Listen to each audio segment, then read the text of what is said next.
Балканот конечно се обедини. Тоа што не може да го направи политиката, го направија парите. Од Вардар до Триглав се кренаа против високите цени во маркетите. Добро е што конечно граѓаните се организираа, најпрво на социјалните мрежи, бидејќи маркетите ја здисаа со цените. На човек да му е страв да влезе во продавница. Си влегол со 1000-дарка, ништо не си купил, парите отишле. Еден ден една цена, друг ден друга. Да бидеме искрени, никакви акции, наречени подобри цени, повеќе за граѓаните, намалувања не дадоа ефект. Убаво викаат, попуст кога цените останаа исти. Уствари не исти, туку повисоки. На сите ни паѓа криво кога одиме во странство и кога гледаме дека цените се исти, ако не и пониски, а платите не ни се баш исти. Не верувам дека маркетите ја научија лекцијата, иако така сакаат да се прикажат, како жртви, не како сторители. Јасно е дека не ни требаат никакви акции, туку трајно намалување на производите. Затоа потребни се уште порадикални мерки од страна на граѓаните. Бојкот, но не само еден ден, туку колку може да издржиме, а се издржува. Никој нема да умре ако една недела не купиме сок, грицки, пиво, благо. Оно што мора да се купи е леп, млеко, зејтин, брашно. Кога последен пат сте посетиле некоја локална фурна или пекара? Направете промет таму, наместо да им го полните џебот на големите ланци. Го заборавивме и пазарењето во локалните продавници, малски гранапчиња. Да, и таму цените не се нешто пониски, но барем од тоа дуќанче се прехранува семејство. Затоа сите памет во глава, да ги одбегнуваме колку можеме големите ланци, да не им го полниме џебот и колку што можеме да купуваме македонски производи. Затоа постојат пазари. Има ли нешто поубаво да израдувате некој локален производител, кој дома ќе си отиде со празни торби и пари од својот труд?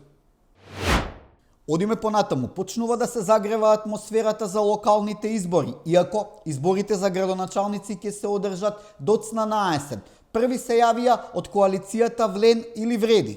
Од Вреди велат дека ќе соработуваат со ВМРО ДПМН. Нормално е како коалицијски партнери да соработуваат и на локално ниво. На Вреди и тоа како ќе им треба поддршката од ВМРО ДПМН во градовите како Тетово, Гостивар, Струга, кои важа за главни бастиони на албанците. Локалните избори се добар повод од коалицијата Вреди да престанат да се однесуваат како да се во опозиција. Боже, колку сакаат тие да ги имитираат Дуј.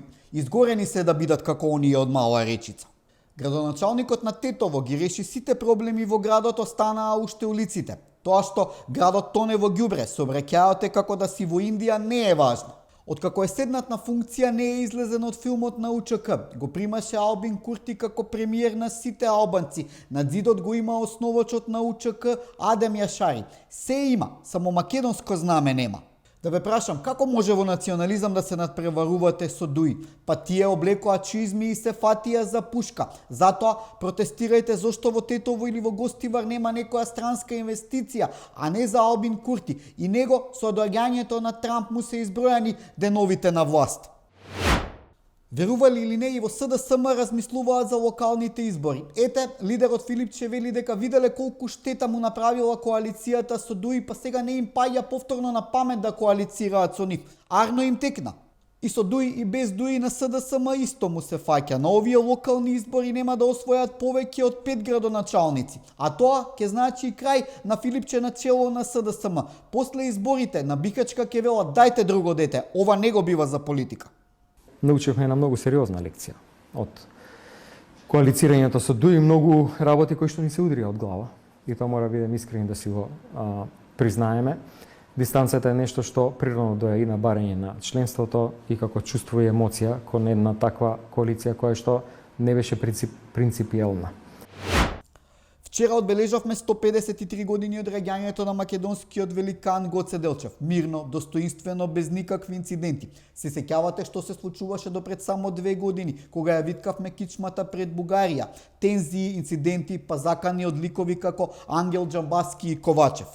СДСМ, за да им се додвори на бугарите, им забрануваше на новинари да присуствуваат на чествувањето, меѓу кои бев јас и колегата Предраг Димитровски. Сега е сосема спротивна слика. Еве дури и комашинот на Бојко Борисов, министерот за надворешни работи Георг Георгиев, се жалиот и не биле поканети да дојдат на чествувањето во Скопје. Се сменија времињата, требало само да покажеш малку достоинство.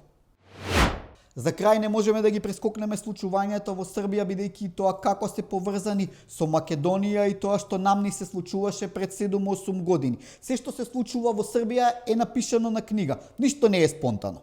Блокадна кухарица, мустра за револуција, таму се си е убаво објаснето. И крвавите раце, и блокирањето на автопати и раскрсници, и девојка која се шминка пред штитот на полицаецот.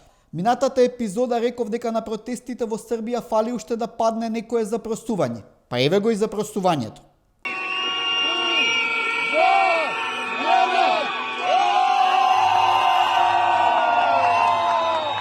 Покрај шарените со Србија ги делиме и Нобеловците. Студентите во Србија се предложени за Нобелова награда за мир. А се сеќавате дека и Зоран Заев и Алексис Ципрас беа предложени за Нобелова награда за мир, бидејќи го сменија името на Македонија.